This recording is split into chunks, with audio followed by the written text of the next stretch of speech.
James Cullingham, and you are tuned to today's emission on TREnt Radio, CFFF 92.7 FM, coming from Nogajimanong, Peterborough, Ontario, Canada, planet Earth, and also available on the internet at trentradio.ca. It's fitting that we are broadcasting globally because I'm going to offer you a couple of interviews with writers from the Uncaged Voice, Stories by Writers in Exile, edited by Keith Ross Leckie, with a foreword by Mary Jo Leckie. This book is just about to be released, or is being released as I speak or as you listen to me, by Cormorant in Canada.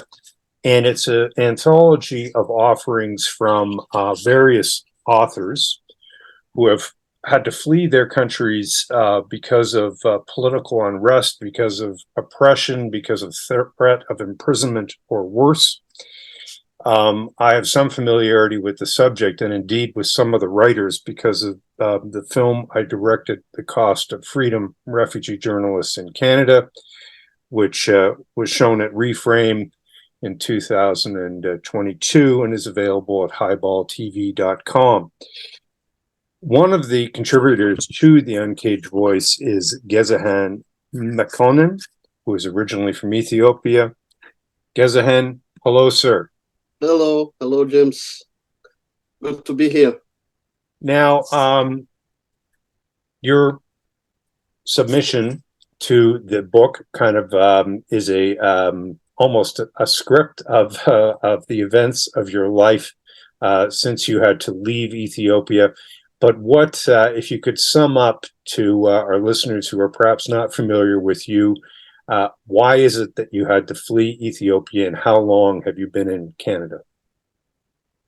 Thank you very much, James, for having me. The reason I flee my homeland, Ethiopia, is because the country was very hostile for journalists and writers and free thinkers and human rights defenders. Since the end of Cold War, 1991, Ethiopia was led by this ethnic, ethno-federalist government, so that the country was having a constitutional, ethnic-based constitution. So there is no right, individual rights. There is no, freedom of expression. In paper, they have it, but practically, they don't allow you if you are not, cooperative with the system or with the authoritarian system in place. So, I was a journalist and a writer and filmmaker all my life until I leave my country. So we were trying, I and my friends who came to Canada in 2015, October. We arrived in October 2015 for PEN International Congress in Quebec City. So the reason we came here was we were invited by PEN International to explain about the situation in Ethiopia and about the situation of PEN Ethiopian Center that we found in 2012.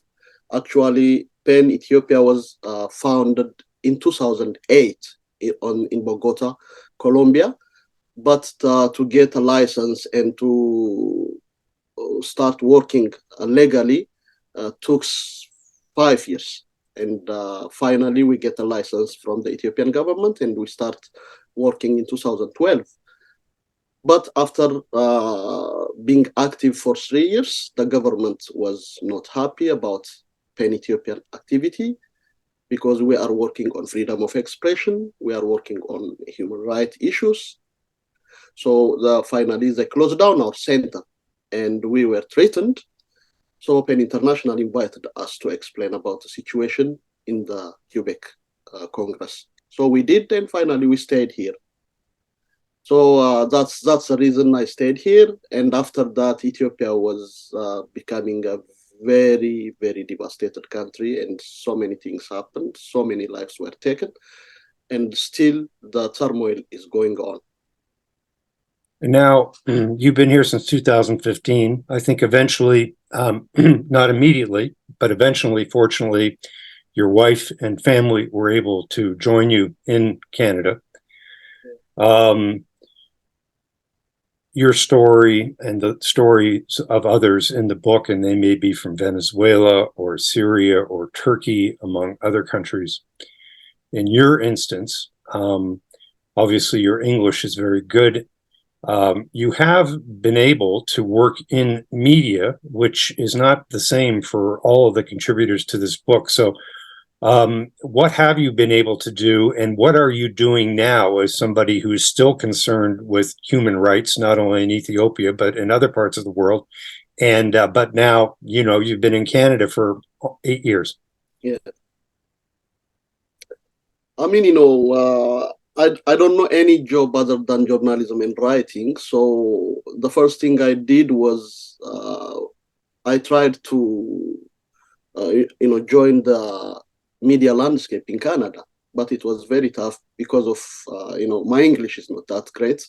Thank you for your comment, but it's not, I'm not competitive with a Canadian, young journalists, so to get into the job market here. But I tried my best to use my skill, my talent, and the first thing I did was to make some films with some of my friends I get to know through my pen friends, and so I get a chance to make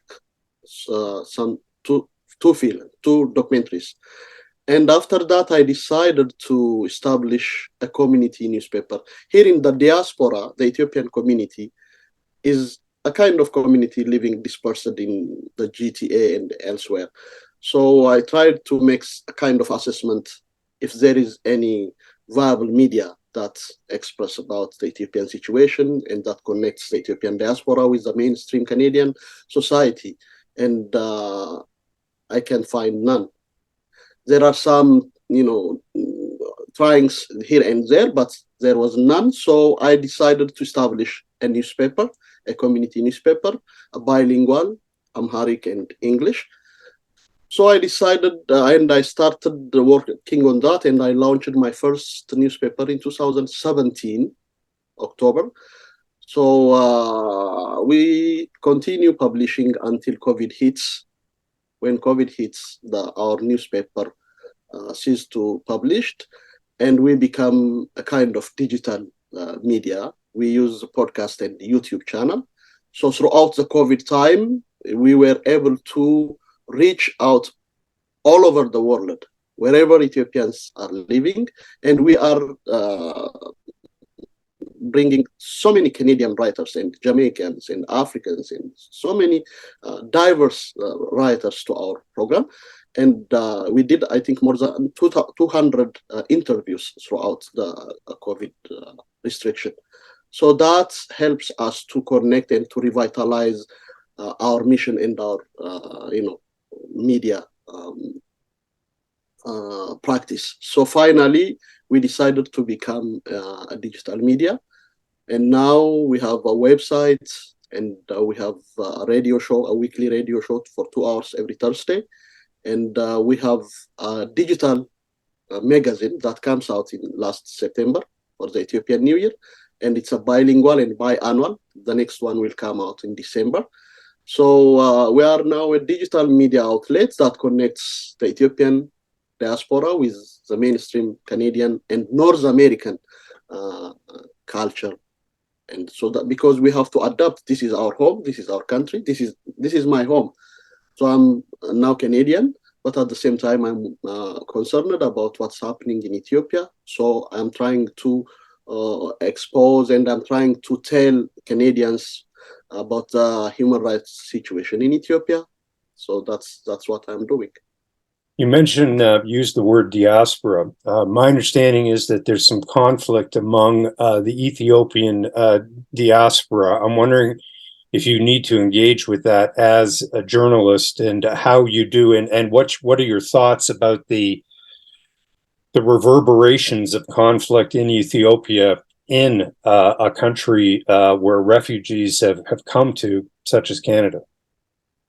Yeah, the Ethiopian diaspora situation is very tricky, very complex. And because I told you at the beginning, the Ethiopian politics for the last 30 years was run by ethnicity. And so the foundation of the politics is based on ethnicity. So there is a division among ethnic lines.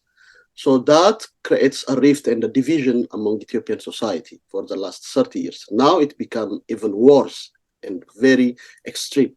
So Ethiopia is a country, it's a very diverse country. We have 80 language groups in the country.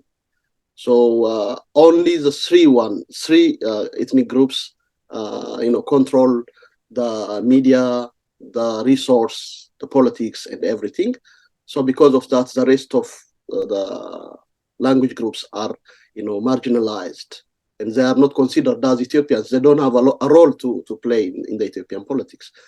So, but they love their country.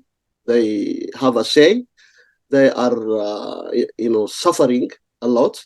So we have to give a voice for these marginalized groups as well. So we are trying to make a balance between the extremists and the people who are in the middle and who are trying to protect their Ethiopian identity. So it's very tough, but we are trying to find a way between the lines, and we are trying to make a balance between these very extreme positions in the Ethiopian politics. So the diaspora is also affected by what's happening in Ethiopia. So our media is always in dilemma, because some groups want to take us to their side and the others to take us to their own, and even they are questioning our ethnic identity as well, mine and my wife, so Sinna's. So we always stand as humans, not as an ethnic identity. We are humans. We are a universal citizens. So that's how we are managing so far.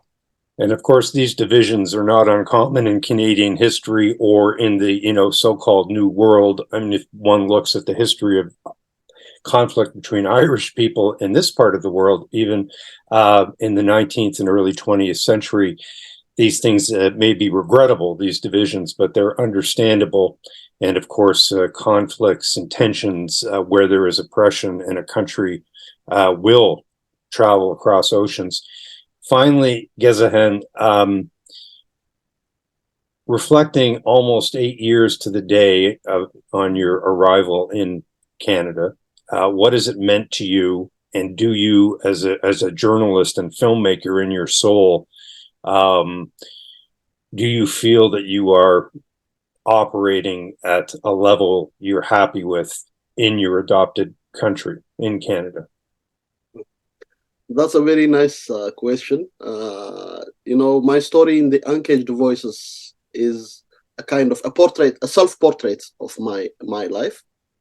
So the title is The Tale of My Two Countries. I have two countries. I'm lucky enough. I love Canada because Canada represents the calmness and the mother figure for me. I came from a patriarchal society where every problem is solved by gun and by hardship. Here, I get a chance to use a democratic and very wise way of solving problems. So that's a great chance. For 30 years, I've been through very tough situation to discuss ideas, to discuss issues.